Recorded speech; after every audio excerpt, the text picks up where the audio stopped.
He had all the money in the world, but when it came to finding someone who would truly care for his father, a gentle, elderly man with Down syndrome, no amount of wealth could guarantee trust.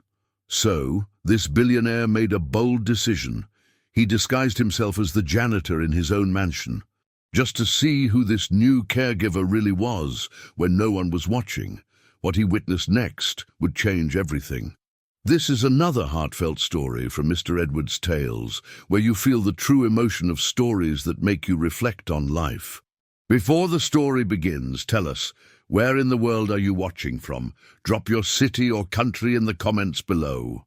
Before we continue with this story, don't forget to subscribe to the channel and like the video, because when you stop doing this, YouTube understands that you don't like this content and stops recommending good stories like this. Oh, and don't forget to comment below where you're watching us from. We love to know that. Richard Blake was a man whose name could shift the stock market, whose investments shaped cities, and whose absence from public life fueled endless speculation. Despite being worth billions, Richard had slowly withdrawn from society. Once a charismatic leader known for his philanthropy and charm, he had become almost ghost-like in the years following his mother's death and his father's diagnosis. His father, Samuel Blake, now in his 70s, had been born with Down syndrome. As he aged, Samuel's dependence deepened. While mentally gentle and often quiet, his physical needs had become constant. He used a wheelchair and required full-time care, from feeding and hygiene to companionship and daily routines. Richard had tried hiring the best, sparing no expense, private nurses, licensed caregivers, even therapists from abroad, but every single one had failed him. Not because they lacked skill, but because they lacked heart. They saw Samuel as a burden, not as a man. And for Richard, that was unacceptable. His empire might be built on logic and risk, but his loyalty to his father was built on something far more sacred. After the last caregiver left without even saying goodbye, Richard made a decision. He would no longer hire blindly. If anyone was going to care for Samuel, they would first be tested by him. The plan, in truth, was desperate. He had already interviewed dozens over the years and grown numb to rehearsed kindness. So, Richard decided to hide in plain sight. With the help of a trusted driver, he acquired plain work clothes, worn jeans, faded boots, and a janitor's jacket with an old embroidered patch reading "Building Services." He grew out his stubble, darkened his hair slightly with dye, and practiced moving through the mansion with the posture and silence of a man ignored by the world. Most of the staff were new or rotated often enough that no one suspected him. Only Mrs. Collins, the aging head housekeeper, was aware, and even she found the idea absurd. "You own half the city, Mr. Blake," she had whispered harshly. "Why crawl on hands and knees to test some stranger?" Richard's reply had been curt. "Because I'm not letting another cold pair of hands touch my father." He told her nothing more. The role of the janitor suited him more than expected. He found an eerie kind of peace in wiping baseboards and tightening loose fixtures. No one asked questions. He listened, watched, and most importantly, he waited. And when it came time to bring in the next candidate, he watched from behind the scenes like a director in a one-man play. Emma Johnson was the 24th applicant that year. Unlike the others, she arrived with a suitcase rather than a resume. She wore plain shoes, a weathered cardigan, and a careful expression that betrayed both hope and caution. Her application had been modest, no big agencies, no letters of recommendation printed on gold-trimmed paper, just a handwritten note about her past work with seniors and people with disabilities, and a single reference from a community center in a poor neighborhood downtown. Richard was skeptical at first, but something about her tone on the phone had felt different, so he invited her in. She was greeted, like all others, by Mrs. Collins, who played her part as the real authority. While Emma sat on the edge of the grand sitting room's couch, answering questions politely, Richard worked quietly on a bookshelf nearby, dressed in his janitor uniform. From behind a mirrored cabinet door designed as a one-way viewing panel, he watched her eyes, her hands, her breathing. She didn't fidget. She didn't flatter. When asked about working with someone who couldn't always respond, she didn't say, "I know how to handle it."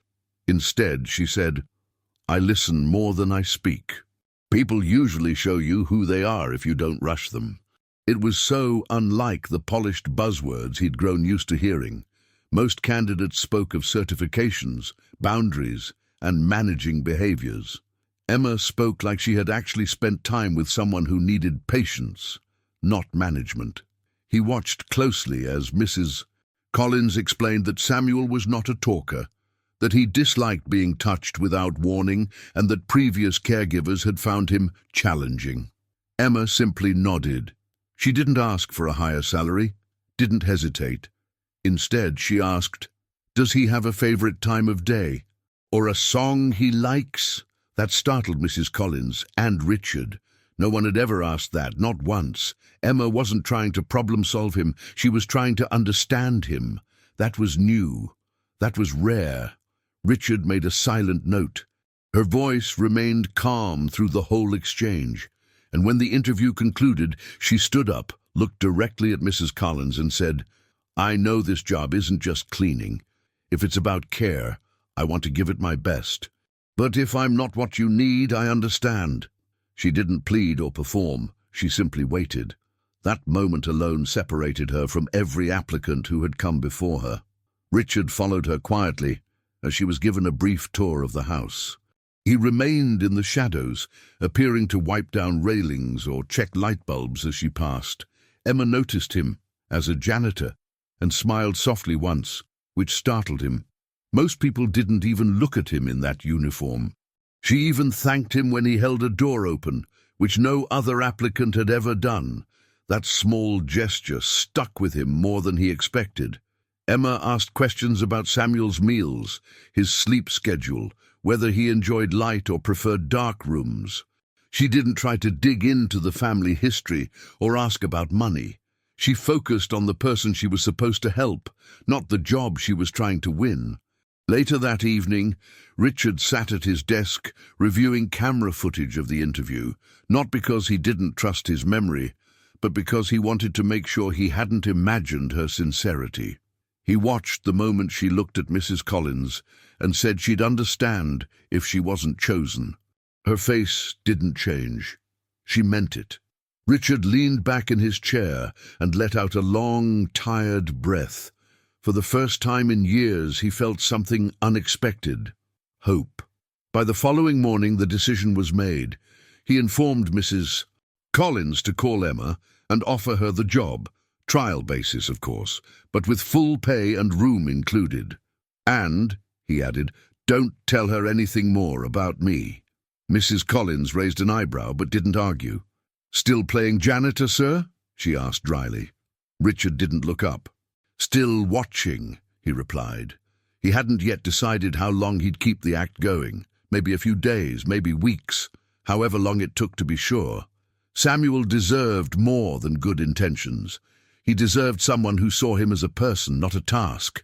And Emma, well, she had passed the first test. Now came the hard part. Richard would clean the floors beside her, offer her tools, refill the mop bucket. He would be silent, unnoticed, observing. And if she turned out to be like the others, he would let her go, quietly, without a word. But if she wasn't, if she proved to be real, maybe things would change in that house for the first time in a long time. With his father's well-being on the line, Richard couldn't afford to make mistakes. So yes, the billionaire would keep pretending to be a janitor, for now. Emma Johnson arrived precisely at 8 a.m., standing just beyond the iron gate with her small suitcase in one hand and a worn leather folder tucked beneath her arm. She pressed the intercom button once, her finger trembling slightly, then waited. A short buzz responded, and the gates opened slowly, as if testing her patience before letting her pass. She stepped forward with measured steps, eyes scanning the property, not in awe, but in respectful curiosity. Emma had worked in large houses before, but none quite like this. There was an intensity in the silence, a weight in the air that didn't come from the marble or the tall windows. It came from the kind of grief that lingers in old spaces. Still, she kept her pace steady as she reached the door, where she was greeted by Mrs. Collins, the house's sharp and composed head housekeeper. Without a smile, Mrs. Collins nodded and gestured for her to enter. "Follow me, please," she said, her tone clipped but not unkind. Emma entered the mansion and stepped into a hallway so polished it felt sacred. She didn't ask questions or gawk. She followed quietly, her body language somewhere between professional and cautious, exactly what Richard was hoping to see. In the sitting room, Emma was asked to take a seat on the edge of a wide, cream-colored armchair, while Mrs. Collins retrieved a file. What she didn't know was that just on the other side of the mirror, Richard Blake stood with his arms folded across his chest, studying her through a carefully disguised one-way panel. It had been custom-built during a renovation 10 years earlier, originally intended for security, but now repurposed by Richard as his personal vetting tool. His expression was stern, unreadable, though his eyes rarely blinked. He'd watched dozens of interviews from this very spot, and most had shown their true colors within minutes. Some were overconfident. Some tried too hard to impress. Others, despite impressive resumes, crumbled the moment they were challenged. Emma, on the other hand, sat with her hands clasped neatly in her lap, posture straight but not stiff. There was a quiet strength about her, and Richard noticed it immediately. She wasn't wearing designer perfume, flashy accessories, or heels too high to be practical. She had dressed for work, not for performance. He leaned forward slightly, watching her mouth move as she responded to Mrs. Collins's first question. "I've worked with seniors mostly," Emma explained, her voice clear but soft. "Some with dementia, a few who were bedridden. But I've also helped at a day centre for adults with special needs." Mrs. Collins nodded, scribbling something down. "This role is different," she said firmly. "You'd be working one-on-one with Mr. Blake's father. He's non-verbal most days and uses a wheelchair. He has Down syndrome, and he does not respond well to abrupt interaction." Emma's expression didn't change. She didn't flinch or ask how difficult the man was. Instead, she replied, "May I ask how he spends his mornings? Is there a routine he's used to?" Richard raised an eyebrow. That wasn't a typical question. Most asked about logistics, meal schedules, medications, duties. Very few asked about comfort. Emma continued, "I find people tend to be calmer when their rhythms are respected." It wasn't a rehearsed line. Richard had seen enough to know the difference between genuine thought and memorized empathy. He exhaled quietly and took mental note of the way she stayed present. Her gaze was steady, but not intense. She wasn't here to impress. She was here to help. And Richard, still behind the glass, felt something stir in his chest. He hadn't expected that. Mrs. Collins offered Emma a brief overview of the job duties: meal preparation, light cleaning, bathing assistance, and, most importantly, presence. "He doesn't like being alone for long," she added. "But he doesn't speak, so it's complicated." Emma nodded thoughtfully and asked, "Is there anything he enjoys? Music, certain textures, a scent maybe?" That question caught Mrs. Collins off guard, and Richard saw it too. "He used to hum to opera when he was younger," the older woman muttered. "No one's tested it in a while." Emma smiled just a little, the first time since she walked in. "I'll be gentle," she said, and Richard could tell she meant it. There was no bravado in her voice, no claim that she'd fix his father. She was treating the job not as a problem to be solved, but a relationship to be earned. That made Richard shift his weight slightly behind the panel. He'd been prepared to cut the interview short if she gave off the same hollow vibes as the rest. But instead, he found himself wanting to hear more. Not just her answers, but the questions she was asking, the pauses she allowed to exist between them. She wasn't in a hurry, and Richard, for the first time in months, didn't want to rush either. The interview continued with small, specific questions. Emma didn't dodge anything. She admitted she didn't have medical training, but explained how she'd learned from experience and from mentors she respected. "I don't have degrees," she said plainly, "but I've stayed longer than most because I don't walk away when it gets hard." That line hit Richard harder than he expected.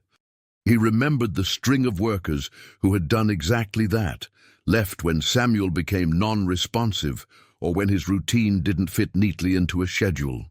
Emma's voice didn't tremble, even as she spoke of being fired from a previous job for caring too much, staying past her hours, making suggestions management didn't want to hear. "Some places don't like when you get too close," she said, "but I don't know how to do this job without caring." Richard stepped back a little, running a hand across his jaw.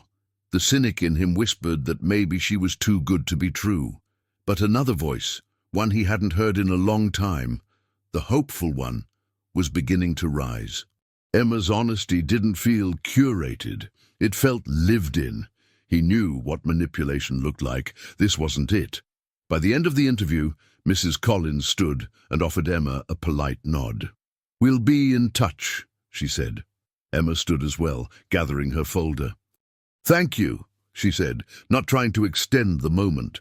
She didn't ask when she'd hear back. She didn't linger, but just before she turned to leave, she paused. "I know I don't come from much," she said gently, "but I've taken care of people who had nothing and loved them like they were everything. I can do that here too." With that, she offered a quiet goodbye and followed Mrs. Collins out of the room. Behind the mirror, Richard remained still. He didn't move for several minutes. He replayed her words in his mind, not just the content, but the conviction.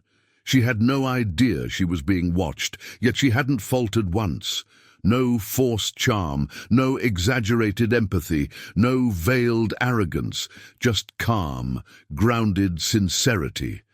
He turned away from the panel, expression unreadable, but heart undeniably affected. Emma Johnson had come for an interview, but Richard Blake had just seen something far rarer, someone who might actually belong in his father's life. Emma stood quietly at the threshold of the den where Samuel spent most of his days. There was no formal introduction, no dramatic music cue, just Mrs. Collins nodding and stepping aside, allowing her to enter alone. Emma didn't hesitate, but she didn't rush either. She took 2 small steps in, gently closed the door behind her, and took in the man before her. Samuel Blake sat in a cushioned wheelchair, his hands resting on his lap, his eyes unfocused and tilted slightly downward. He didn't turn to look at her. His expression was neutral, unreadable, not vacant but distant, like a soul who had grown used to being observed without truly being seen. Emma didn't greet him with a cheery hello or reach to shake his hand. She simply walked to a nearby shelf, pulled down a sketch pad that seemed untouched, and retrieved a pencil that had rolled underneath the edge of the couch. She then sat on the floor, not the couch or a chair, the floor, just a few feet away from him, back straight, legs crossed.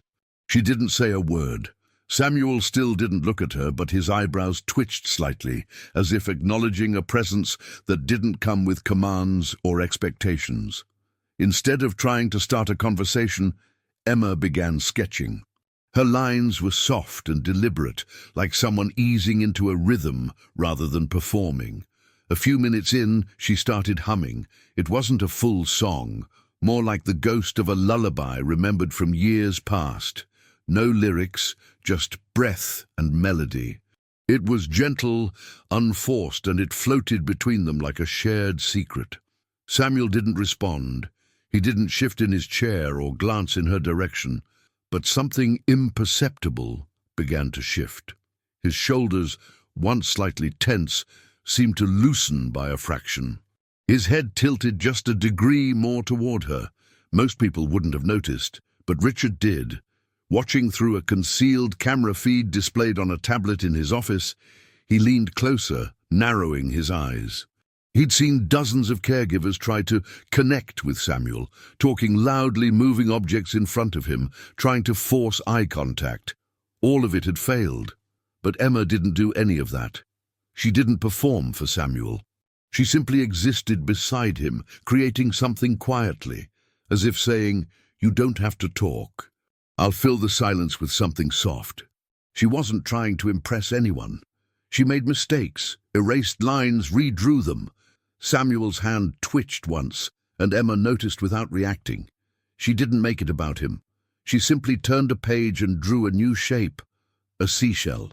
Slowly, patiently, layer by layer, she shaded it in. The humming returned. Still no words. 10 minutes passed. 15. And then Samuel did something subtle but significant. He moved the fingers of his right hand, slowly curling and uncurling them as if testing sensation. Richard sat back in his chair, still watching. That hand gesture, though minor, hadn't happened with any previous caregiver. Not one. Most of them had left after their first session complaining of non-responsiveness or resistance. Emma had said nothing, done nothing, and yet something was happening. Richard didn't smile, but his eyes stayed fixed on the screen. "Interesting," he whispered to himself, tapping the tablet once to capture the timestamp. Back in the room, Emma flipped the sketchpad toward Samuel and let it rest on the ground between them, still not making a big deal of it. "This one's for you," she murmured, not expecting or needing a reply. She began drawing again, a small boat this time, then paused mid-sketch and pulled from her bag a small packet of colored pencils. They were half-used, worn down to stubs. She chose a soft blue and filled in the sea beneath the boat. At one point she looked at Samuel and smiled, not seeking eye contact, but just offering it. Samuel's breathing had slowed. His chest rose and fell in even waves, his eyelids less heavy now, though he still didn't look directly at her.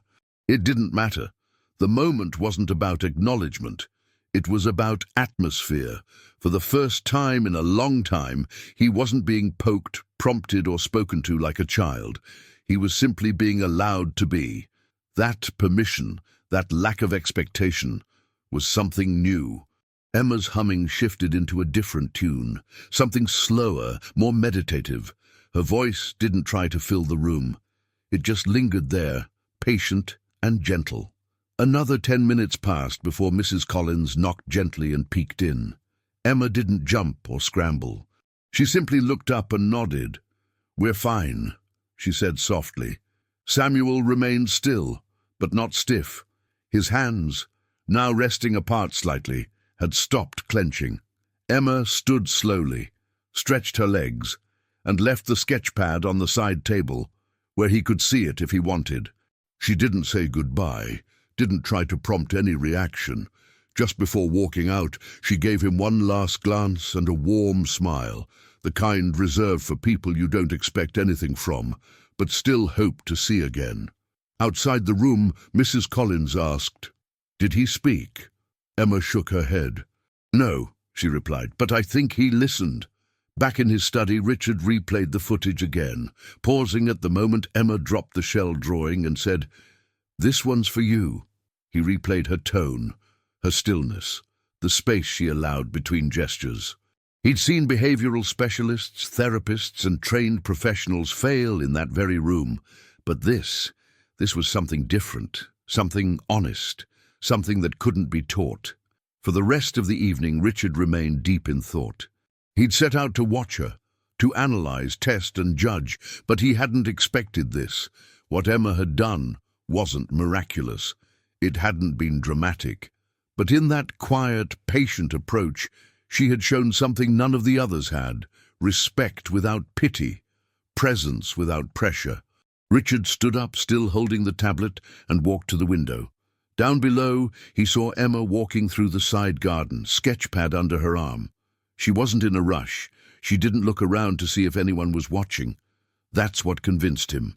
The way she behaved when she thought she was alone told him everything. She hadn't known she was being tested. She'd just been herself. And for the first time in years, Richard allowed himself the tiniest sliver of relief. Emma had met Samuel. She had said almost nothing. And yet, somehow, Samuel had responded.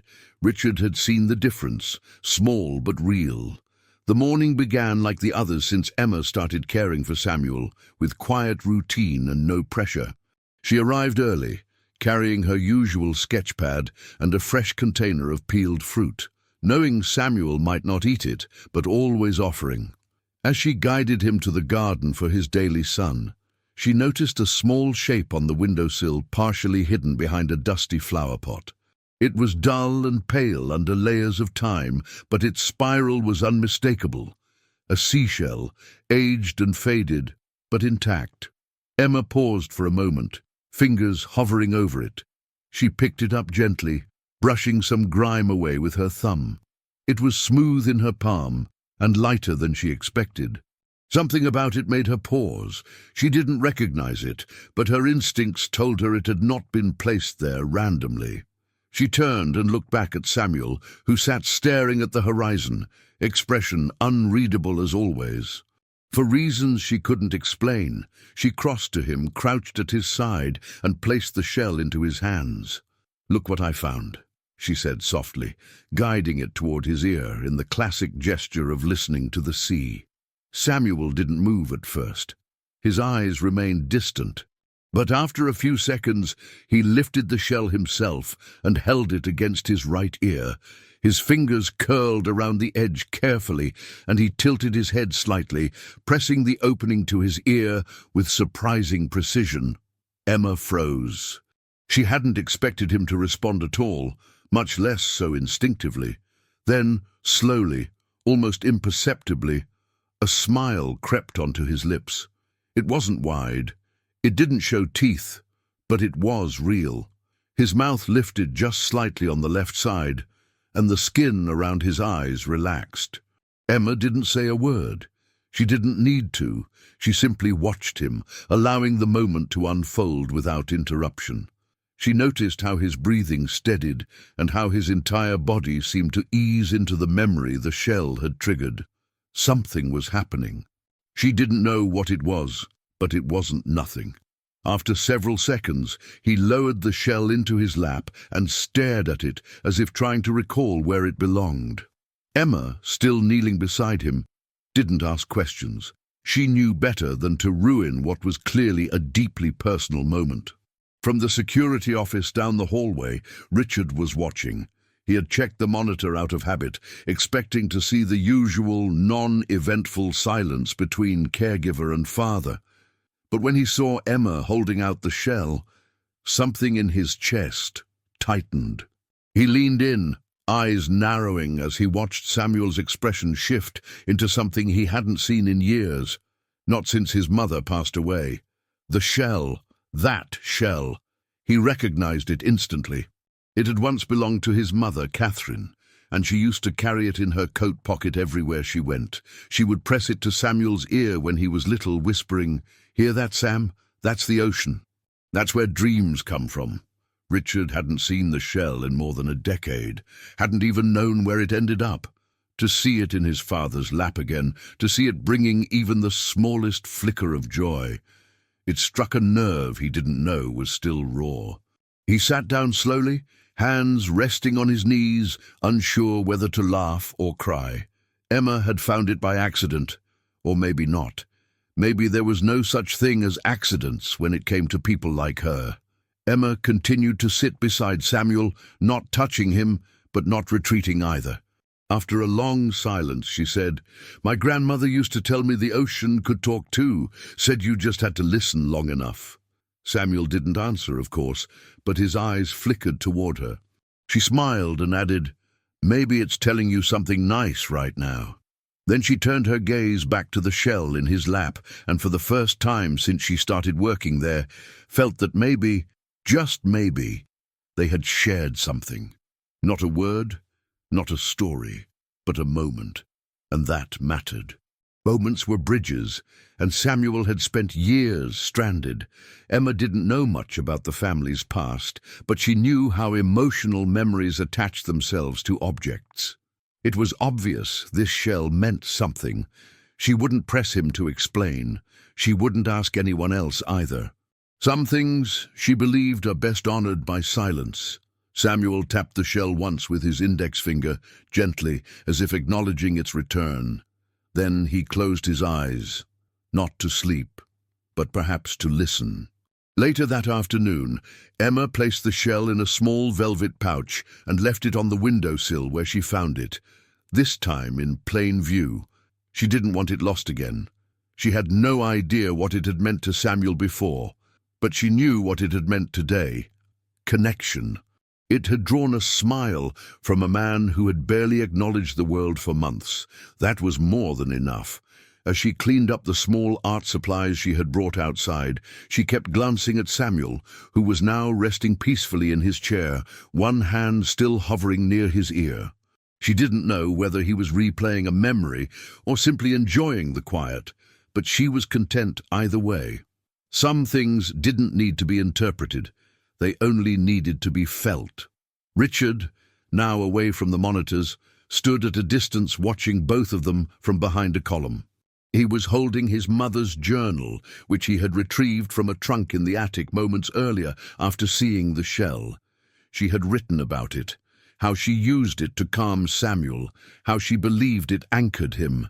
Maybe it still did. Emma returned to Samuel's side and leaned in just enough to speak without startling him.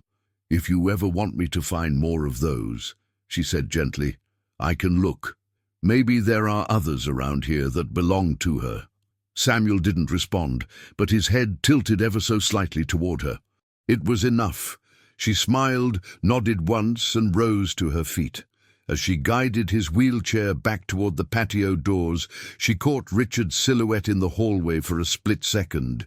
She didn't stop. She didn't ask questions. She simply nodded at him in silent acknowledgement before continuing forward. Richard didn't move. He just watched them, the gentle way she walked beside Samuel, not behind or ahead, as if they were equals on the same road. He looked again at the shell resting on the windowsill. It had no monetary value, no pedigree, but today it had proven itself more powerful than any medical procedure or therapy session. As Emma wheeled Samuel inside, the shell remained behind in the sunlight, a bridge between past and present, a silent witness to something quietly profound. The storm struck without warning.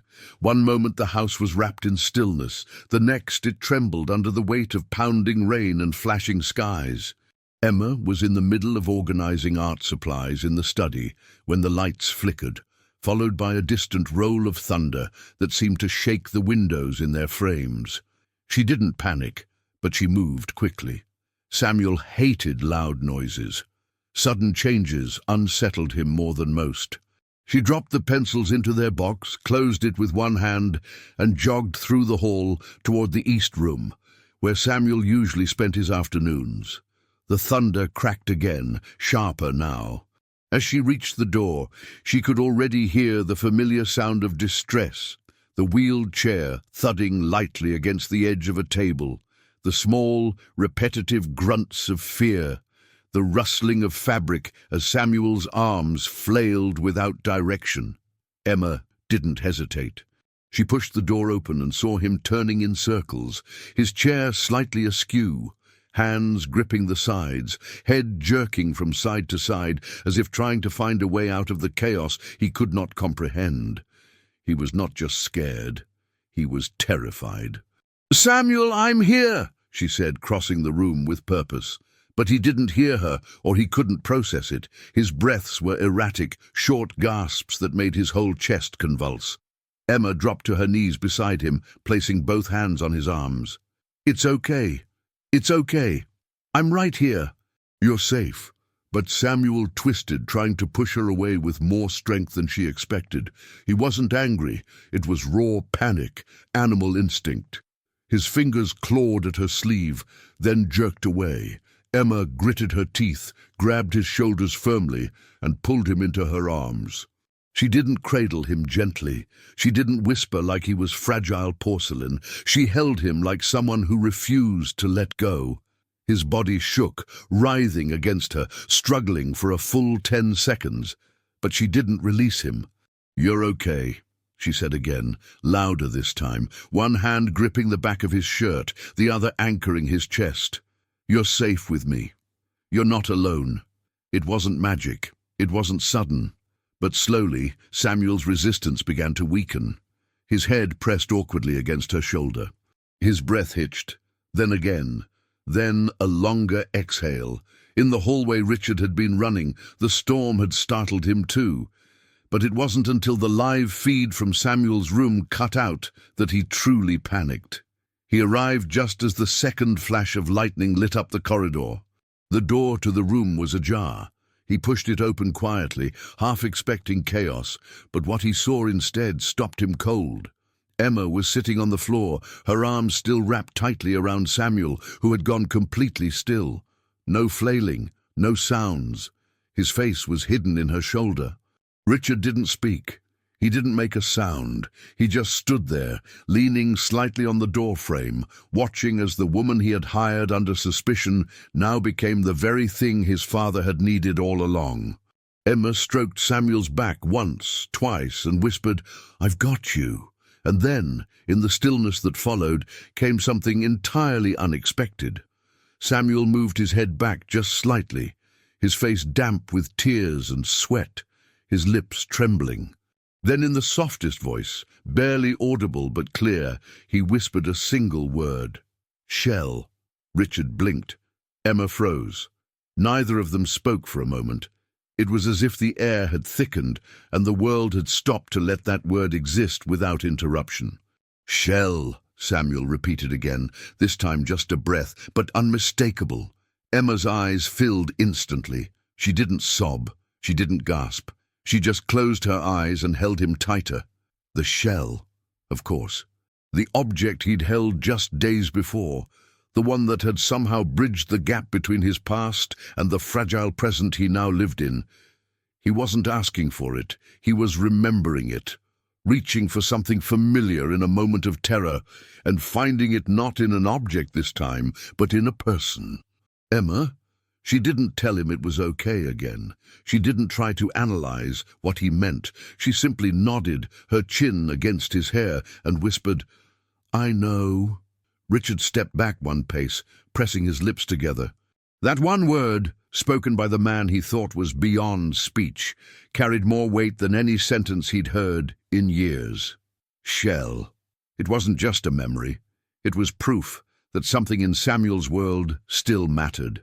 Emma gently pulled back, just enough to see Samuel's face. His expression had shifted entirely. No fear now, no panic, just fatigue and a strange calmness, as if he had run through a storm and come out the other side. She took a handkerchief from her pocket and wiped his forehead, then his cheeks. "I think we'll be okay," she said softly, almost to herself. "Those two." Samuel looked at her for a second longer, then closed his eyes and leaned against her again, trusting her arms, her voice, her presence.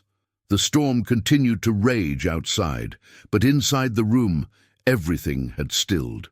Richard stayed in the doorway a moment longer, before quietly stepping away. He didn't return to his office. He didn't grab his phone.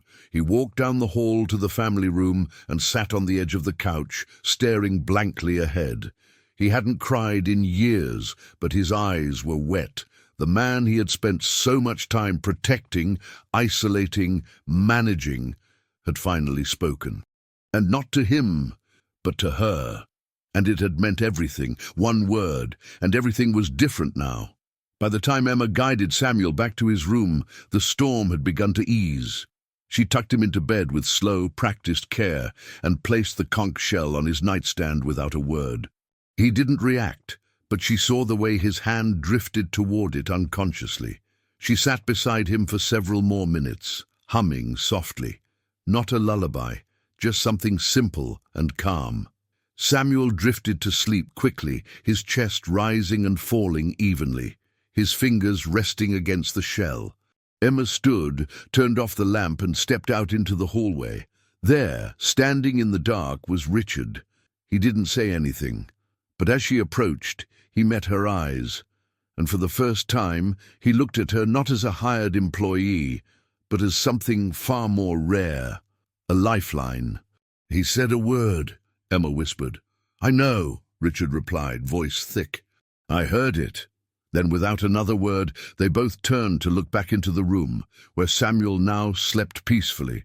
For the first time in years, calm in someone's arms, the word shell still hanging in the air, like a quiet miracle. Breakfast had become more than a routine for Emma and Samuel. It was a space where silence held weight and glances conveyed more than words ever could. That morning began like any other. Emma wheeled Samuel to the breakfast table, placing his oatmeal and orange slices in front of him, as she always did. She chatted softly about the day ahead, not expecting a response, but always including him in the rhythm of her voice. Richard, still posing as the janitor, swept the far corner of the room, half listening, half daydreaming. There was a peace to mornings like this, structured, familiar. Samuel lifted his spoon with slow, deliberate movements, his face calm yet unreadable.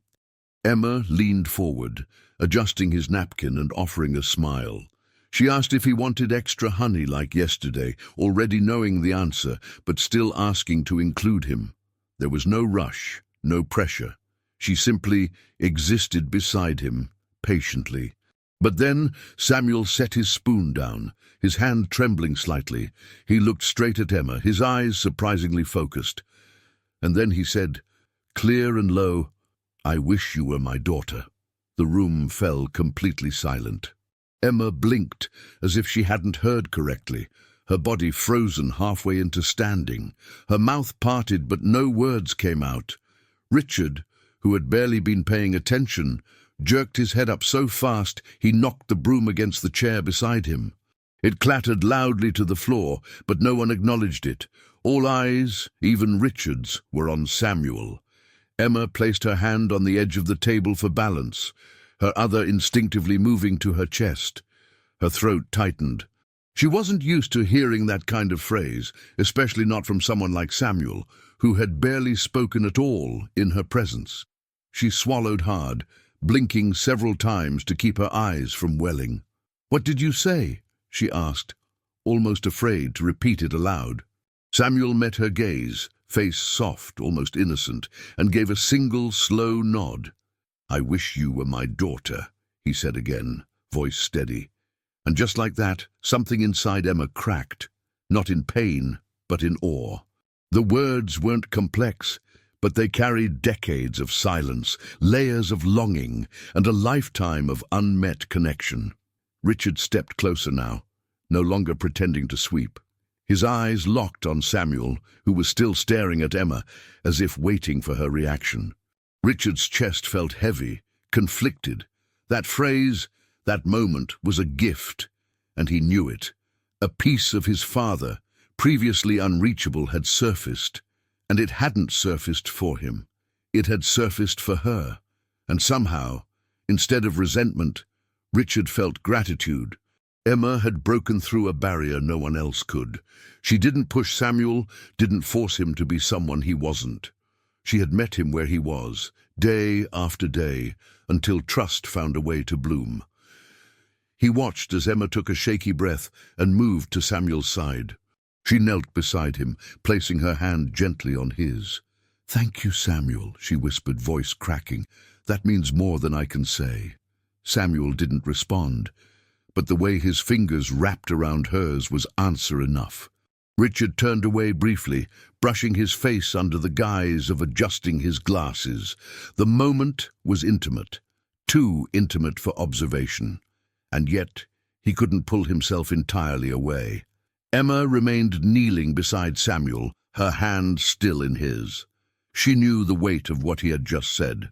She knew that people like Samuel, who processed the world differently, who didn't use words casually, didn't say things unless they truly meant them. That sentence had come from somewhere deep, beyond the surface-level mimicry or automatic pleasantries. It had come from a place of pure feeling, a place that couldn't be manipulated. "You don't have to say anything else," she whispered, blinking back the emotion pressing against her chest. "I heard you. I really heard you." Samuel's eyes remained on her, and though his face didn't change much, there was a flicker in his expression, a softness she hadn't seen before, a quiet understanding. Emma didn't try to hug him or dramatize the moment. She just stayed by his side, honoring the connection for what it was. Nothing needed to be added, nothing needed to be explained. Samuel had spoken his heart, and in doing so, he had offered her a place in it. Richard eventually picked up the broom again, but only for something to hold. His mind was too full for function. He remembered the shell, he remembered the storm, and now this. His father, silent for years, had spoken more in the last week than in the last decade. Not because of medicine, not because of therapy, but because of Emma. He didn't know what to do with that realization. Part of him wanted to step forward, thank her, embrace her even. But he couldn't move. Not yet. He stood in the corner watching the two of them, and understanding something that had eluded him for so long, that connection wasn't about bloodlines or obligations. It was about presence, about showing up patiently without demanding change. Emma had done that. Without expectations, without assumptions, and now she had been accepted in the most profound way. Samuel had invited her into his world with just one sentence, and it had changed everything. The silence slowly gave way to motion again. Emma helped Samuel finish his breakfast, though neither said much more. Richard went back to pretending to clean, though his hands trembled slightly. The air wasn't heavy anymore. It was reverent, charged with something unspoken but deeply understood. As Emma wiped Samuel's mouth with a napkin and smiled, he returned a faint smile of his own. The words were still there, hanging in the air like sunlight caught in a window pane. "I wish you were my daughter." Richard stood frozen at the threshold, realizing fully for the first time that this woman was not just a caretaker. She was a catalyst. And Samuel, his quiet, forgotten father, had just delivered the clearest message of all, not to him, but to her, and it had landed like a sacred truth, a truth that would bind them in ways no contract ever could. It began as an ordinary afternoon. Emma had arrived early, as usual, carrying a new stack of sketchbooks and a small jar of Samuel's favorite jam. She had no reason to expect anything unusual. Samuel was resting in the garden, and Richard, still under his disguise as the quiet janitor, was sweeping leaves along the stone path. He had grown used to his role, though lately guilt had begun to creep into his every gesture. Emma had trusted him. She greeted him kindly each morning, often offering him coffee or small talk about her walks into town. He would nod, murmuring polite replies, but never reveal himself. Yet that day, something small and unplanned shattered the illusion. When Emma placed Samuel's jam jar on the counter, she turned to grab a towel and noticed a folder partially tucked under Richard's toolbox. The edge of it bore a gold-embossed name, Blake Holdings, Private Finance. Her brow furrowed. It wasn't something a janitor would carry. She opened her mouth to ask, but before she could, Samuel, still drowsy from his nap, mumbled, "Richard." It wasn't loud, but it was clear. Emma froze. Slowly, she turned to the man she thought she knew. Richard stood completely still. The broom slipped from his hand, the handle clattering against the stone. His eyes flicked from Emma to Samuel and back again, the disguise, that thin veil of distance and anonymity, crumbling faster than he could recover. "Emma," he began, but the word fell flat. She blinked twice, disbelief flickering into recognition. The name on the folder, the polished tone in his voice, the way he had occasionally paused before answering. It all aligned in one brutal instant. "Richard Blake," she said quietly, not asking so much as confirming what she already knew. He didn't deny it. Instead, he ran a hand over his face, exhaling as though shedding a lifetime of lies. "Yes," he said finally. I'm Richard Blake." Silence pressed between them like a third person in the room. Emma's expression hardened, not with anger, but with the weight of betrayal. "You've been watching me," she said, voice calm but trembling. "This whole time?" He nodded once. "I needed to be sure," he replied. "You have to understand, Emma. I couldn't trust anyone else. Not after what happened before." She stepped closer, eyes never leaving his. "So you lied," she said flatly. "You made me believe you were just part of the staff." Richard swallowed hard. "I didn't lie to hurt you," he said. "I lied to protect him." He gestured toward Samuel, who now watched them both quietly, his gaze innocent, yet strangely knowing. "Everyone who's come before you, Emma, they all left. They all broke him a little more each time. I needed to know if you were different." Her hands clenched at her sides. "Different how?" she asked, the words sharp but controlled. "Different enough to care? Different enough not to leave?" He said nothing. The silence between them spoke for him. Emma's shoulders stiffened. "You think trust can be built on deception?" she said softly. "You think it's fair to test people like that?" Richard's jaw tightened. "Fair," he echoed. "Nothing about our lives has been fair. Not for him, not for me. I don't expect forgiveness, but I do expect you to understand why." She shook her head slowly. "Understanding doesn't erase what you did." Samuel shifted in his chair, the sound of wheels scraping faintly on the patio stone. Emma's gaze softened as she looked at him, then back to Richard. "He trusted you," she said quietly, "and you turned that trust into a lie. You talk about protecting him, but it feels like you were protecting yourself." That landed harder than any accusation Richard had heard before. He looked down, breathing deeply, trying to steady himself. "You're right," he said finally. "I was afraid, not just of losing him, of letting someone in. You remind me of my mother, Emma. She was the only one who ever reached him like you do. When she died, I promised myself no one else would hurt him again." Emma's voice cracked, just slightly. "And in doing that, you hurt everyone who tried to help." Her words didn't have cruelty, only truth. Samuel's head tilted as if sensing the tension, his lips parting as though wanting to speak, but no sound came. The unspoken hung in the air. This wasn't just about deception. It was about fear disguised as control. Emma took a slow breath, grounding herself. "You know," she said finally, "when I came here, I didn't do it for money or some promise of stability. I came because I saw a man who needed someone to care without expectation." Richard lifted his head, meeting her eyes. There was no arrogance there now, only shame. "I see that," he said quietly. "I see what you've done for him, for both of us." Emma shook her head. "No, Richard, not for you. For him. I was here for Samuel, not for you." The words came firm, but without venom. She wasn't shouting, but each syllable landed with precision. Richard flinched, the truth cutting deeper than he expected. She turned slightly toward Samuel, brushing a hand over his shoulder with tenderness that seemed to defy the pain between them. "You deserve honesty," she whispered to him, though the words were clearly meant for Richard too. "Both of you do."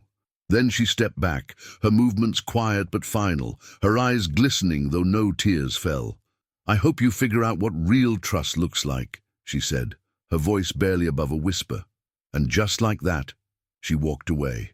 No dramatic exits, no slamming doors, just the quiet withdrawal of someone who had given everything she could. Richard didn't follow. He didn't call her name. He simply stood there, frozen, as Samuel looked from one to the other, confusion softening into a faint sadness. The broom lay forgotten on the floor again, its handle rolling in a slow, helpless arc. Richard bent down and picked it up, gripping it so tightly his knuckles whitened. He stared at the ground for a long time, then at the empty doorway where Emma had disappeared. There were no words left to justify what he had done. The truth was out, the mask was gone, and for the first time Richard understood the cost of his own fear, not just in lost trust, but in the quiet breaking of something fragile and good. Emma had come into their lives to heal what was broken, and in revealing himself, he had broken her trust instead. She had said it plainly. She was there for Samuel, not for him. And as her footsteps faded, that truth echoed louder than anything else. Richard found Emma in the garden, exactly where he expected her to be. She sat on the edge of the stone bench near the rosemary bush, staring at nothing in particular, her hands clasped tightly in her lap. He had rehearsed what to say at least a dozen times, but as he approached, each practiced phrase scattered like leaves in the wind. Still, he had no choice but to speak. "Emma," he began, voice low but steady. "I was wrong." She didn't look at him. Not at first. He stepped closer. "Not just about the disguise, about everything. About how I judged you, tested you, held you at a distance when all you ever did was show up with kindness." Finally, she turned her head, her expression unreadable. "You betrayed my trust," she said simply. "You made me feel like I was part of something real, and all the while you were pretending." Richard nodded, absorbing the blow without flinching. "I know," he said, "and I can't undo that, but I want to make something right, if you'll let me." His voice cracked slightly. "I don't want you to stay as an employee, Emma. I want you to stay as family." Emma didn't respond right away. She stared at Richard as if searching his face for any trace of manipulation or hidden motive. After all that had happened, she wasn't going to accept anything blindly. "Family?" she repeated, her voice taut. "That's not something you just offer like a contract." Richard exhaled slowly. "I know," he said, "but I also know I've never met anyone like you. The way you are with Samuel. It's not care, it's connection. You see him, you listen, and you never tried to fix him, just be with him. That's more than I've ever managed." Emma softened just slightly, but her guard remained. "I need honesty," she said firmly. "If I stay, it's under one condition. No more masks, no more half-truths or hidden agendas. I can handle pain, Richard. I can handle hard truths. But I won't tolerate lies. Not again." Richard nodded without hesitation. "No more lies," he vowed. "From now on, you get nothing but the truth from me. I promise." Emma looked away briefly, then back at him. "I never expected to feel anything in that house," she confessed. "It was supposed to be a job, nothing more. But Samuel, he pulled something out of me I didn't know I still had. He reminded me what it's like to be needed, not out of duty, but because I made someone feel safe." Her voice trembled as she continued. "And then you, I didn't see you coming. Not like this, not behind a mop and bucket, but somewhere along the way, I started to care. Not just about him, but about both of you." Richard's eyes watered, but he held his ground. "Then stay," he said again, quieter this time. "Not because you have to, but because you want to." Emma took a breath and closed the distance between them. "Okay," she said softly. "I'll stay. But if you ever lie to me again, even once, I'm gone. Forever." Richard placed a hand on his heart. "I won't," he whispered. "You have my word." Samuel was in the living room, playing absently with the shell Emma had given him days earlier. When he saw them enter together, his face lit up with a smile that was quiet, but unmistakably genuine. Emma walked toward him, crouching beside his chair and placing her hand gently on his. "I'm not going anywhere, Samuel," she said. "I'm here, for real." His fingers tightened around hers, his smile deepening just enough to reveal a flicker of joy. Richard stood behind them, watching, absorbing the fragile but powerful bond unfolding before his eyes. For years, he had kept people out in fear of what they might take from his father, but Emma had given instead, and that gift, her presence, her patience, her refusal to quit, had begun to change everything, even him. No amount of wealth could have purchased what he was now witnessing. Trust rebuilt not through apology, but through consistency, choice, and vulnerability. Later that evening, Emma unpacked her things into a room that was no longer the guest quarters. It had become her room now, not just temporarily, but by invitation. The house, once cold and clinical in its silence, felt subtly transformed. Laughter hadn't yet filled its halls, but the air no longer felt stale. It was as if something long dormant had been awakened. Samuel watched her move about, his expression calm, his eyes following her with curiosity and comfort. Richard appeared in the doorway briefly, said nothing but nodded in thanks before disappearing down the hall. Emma paused, touched her chest gently and whispered to herself, "No more lies." It wasn't a threat anymore. It was a vow to protect what they were building. She turned back to Samuel and smiled. "Let's draw something new tomorrow," she said. He nodded slowly. For the first time, she wasn't just the woman hired to help. She was part of something fragile, growing, and real.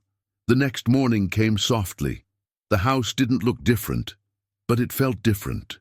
Samuel greeted Emma with a smile as she entered the kitchen, and Richard, without any disguise, handed her a cup of coffee without saying a word. There was no tension, no awkwardness, only presence. Only the quiet rhythm of people learning to be a family, one choice at a time. The shell sat on the table beside Samuel's plate, a symbol of connection that had survived the storm. Emma reached over and touched it, then looked at Richard. "We start from here," she said. He nodded, saying nothing, but the gratitude in his eyes was enough. And Samuel, the man at the center of it all, offered a smile, small, sincere, and entirely his. In that moment, the home that had once been defined by silence, secrets, and distance now held something far rarer: love, truth, and the simple courage to begin again. The house, once cold, now had warmth, not from fire or sunlight, but from people who had finally chosen each other, together. This story touched your heart. Don't forget to hit that like button and subscribe to Mr. Edward's Tales for more emotional journeys like this one.